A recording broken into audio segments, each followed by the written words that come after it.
Hey, I'm Hillary Goldstein. I'm here with Cliff Bleszinski from Epic Games, Ryan Geddes, as you all know, and Mr. Arthur Geese.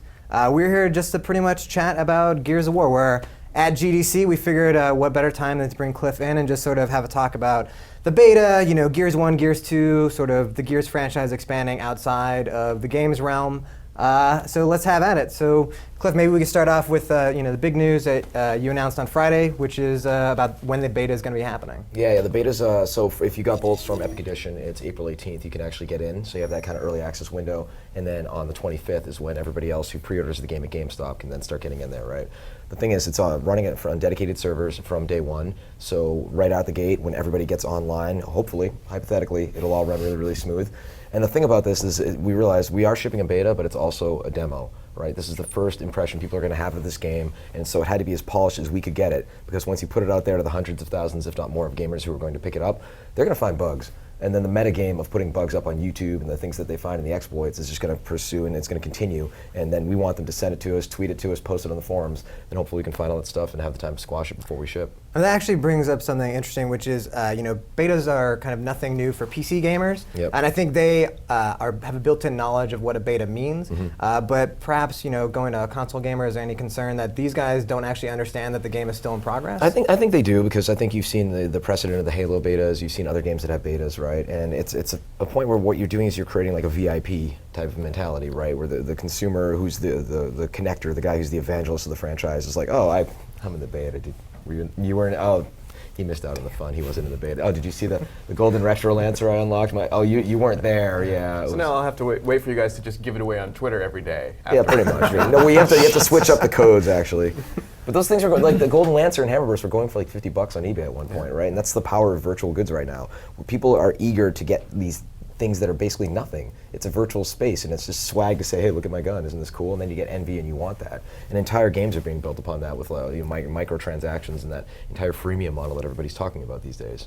How do you go about managing expectations as far as releasing a console beta? Because, I mean, we've seen with other console betas that people do just treat them as demos. And like you said, this is demonstrating to people what the game is going to be, but also it's serving a purpose for you to determine how the servers are going to work to make sure that it goes off without a hitch when you launch in September. I mean, well, because if we release Gears 3 and it has the same launch as Gears 2 online, then the franchise is dead.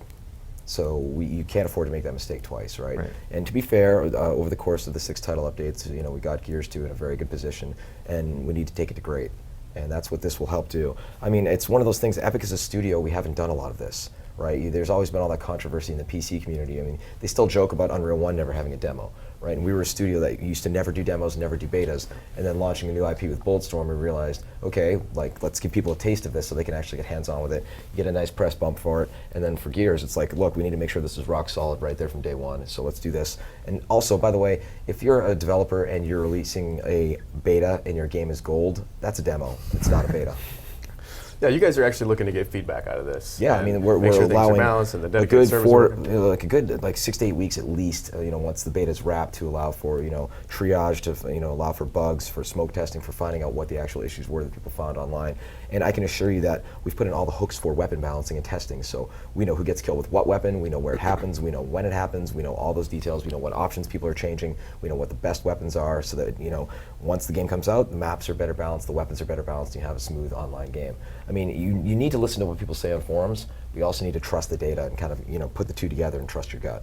What do you do with data for somebody like me who never dies in a Gears of War game? You elevate you to Neo status. Good. Because you are the one. I'm curious because I was playing the beta demo that Microsoft had last week with you, and I had noticed that you were dying quite often, and I was wondering, was that just so that other people could experience what it was like to kill somebody? We were playing with some Europeans, and I wanted to make them feel good about the game, so I allowed. Well, and then when you were struck down, you came back twice as strong. That's true. Yeah. So the beta too, it's like a little bit of a rolling release, right? So you have the Bulletstorm folks get in early, and then Gears of War 3 pre-orders get in after that, and then you're having like Team Deathmatch at first, right? Yeah. And then rolling out some other modes. Yeah, and we're going to be rolling out Capture the Bleeder, which is our VIP mode. It's you basically knock down the Queen or Chairman Prescott. You have to hold them and take them away for just a certain period of time in order to score. And then we have King of the Hill, which is a territories-based game mode. If we came out right out the gate and everything was there day one, people would play it for a little while, they'd have fun, but you want there to be that kind of carrot, of us being the dungeon masters of kind of spooling out different game modes so that there's a reason to keep coming back in the weeks that the beta is going to be out there, right? And also making sure that there's unlockables that kind of last throughout the duration of it so that, you know, you don't have day 2, everybody's running around as Thrashball Cole, and you're like, well, I'm done. I mean, we're in a world in 2011 and beyond that the tail of your game, the extended play period where people play it, needs to go on for months on end. Otherwise, players will trade in your game and they'll pick up something else. So you need to have that kind of grind in your game. It's what I had said years ago about the future shooters in some ways being RPGs, right? Yeah. And I think one of the things is, you know, starting off with Team Deathmatch is something that everybody understands. So you almost kind of get that there's sort of no variable to that. Like everybody gets the idea of I go around and I kill people. And once you start adding sort of Objectives and stuff. Yeah, objectives and stuff like that, then you sort of start to have to actually filter out how many people just don't get it. Well, so if you get a new shooter, right, you go home and you know pick up whatever new franchise and you fire it up, what's the first thing you do in multiplayer? You go straight to the team deathmatch. I just want to kill some guys. Yep. I need to learn the guns. I need to learn, you know, the way the character moves. I need to learn the verbiage, the maps, things like that. Once you get that, okay, then let me go in and get the territories-based modes. And to be fair, myself personally as a gamer, I like just team deathmatch. Like I just like going in and you know having some friends and just killing some fools. The objective-based game types for me, you know, and this is my personal opinion because a lot of people really do like them, is, you know, especially for clan play and things like that. You know, you're not killing people so much as you're teleporting them, right? And just kind of pushing them out of your way to try and get to the objective, which, you know, is fair. You know, it is what it is. But my personal preference is for a team deathmatch, which is why I'm friggin' stoked to see it finally making its way into Gears. I actually really liked Meat Flag in the previous game, and so I was happy to see that Capture the Leader was sort of like, you know, it was that idea, but sort of taken to a new place. And I got a chance to play it at the multiplayer event, and I really liked it. It's a lot of responsibility when you're the leader. Yeah, like, it's fun. It's intimidating. You're like, you know, we pause the game and you're the leader, and you're like, let's go, I'm the leader, and you're like, oh crap, what do I do now? And you're trying to hide, and you can actually hold left bumper to hit TACCOM and kind of see through walls, which is pretty cool. But you really feel like everybody's bearing down on you, and you're really hoping people will like defend you. And when you get captured, you're just like sitting there watching your guy being carried around, like, damn it, and you can hit the B button once in a while. Still have that in. That's good. Yeah. It's fun. Right? Like, yeah, if you get that one moment where you can mash the button and kind of struggle a little bit. The So if you time it right. Well, if they have like a, you know, they're trying to shoot somebody, they can kind of jostle their shots and screw them up. Does a tiny bit of damage. And what happens is these characters of Prescott from the Cog and Mira from the Queen, they're these aristocrat characters. So as you hit the button, they say things like, "Unhand me, you fiend," and all this kind of like really hoity-toity dialogue, which is fun in and of itself.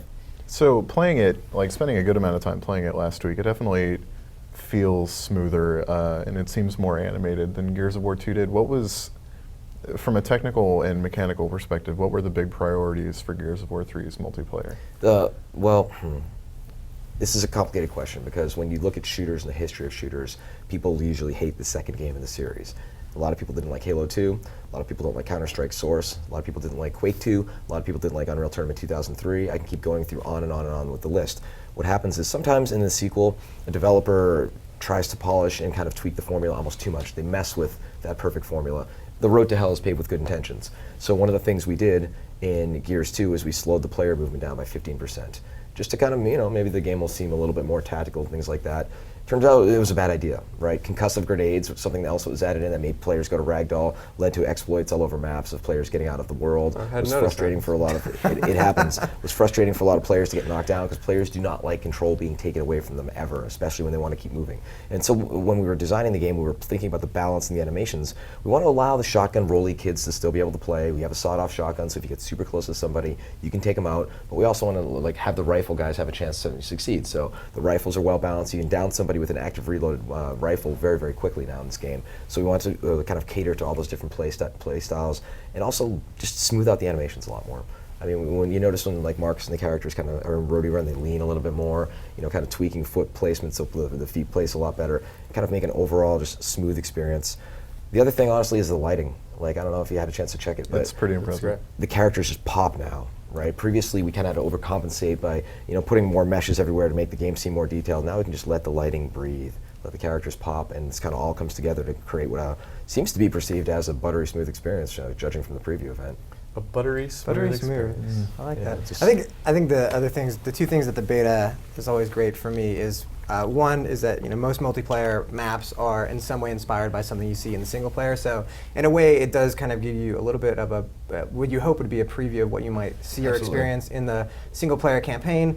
But then on top of that is that, you know, jumping back into Gears after a year off or whatever, you kind of forget like how different it plays from whether you like it or not, how different it plays from other multiplayer games. Yeah. Like having played a bunch of Halo and Call of Duty and stuff like that, it's like just the pacing, the style. It's like so very different that you kind of almost need that now to have like a little refresher course in April that kind of goes like, hey, you got to remind yourself again like how you're going to play this game, because it really doesn't play like other I stuff. think in order for the franchise to be its own thing and continue to be its own game, it needs to play differently. I mean, if you look at Mortal Kombat and Street Fighter, yeah, they're fighting games, but they're really drastically different. And same thing when we made that leap to 3D fighters. You had to get used to Tekken or the timing or Virtua Fighter. That was a completely different experience, and it's the same thing with this game.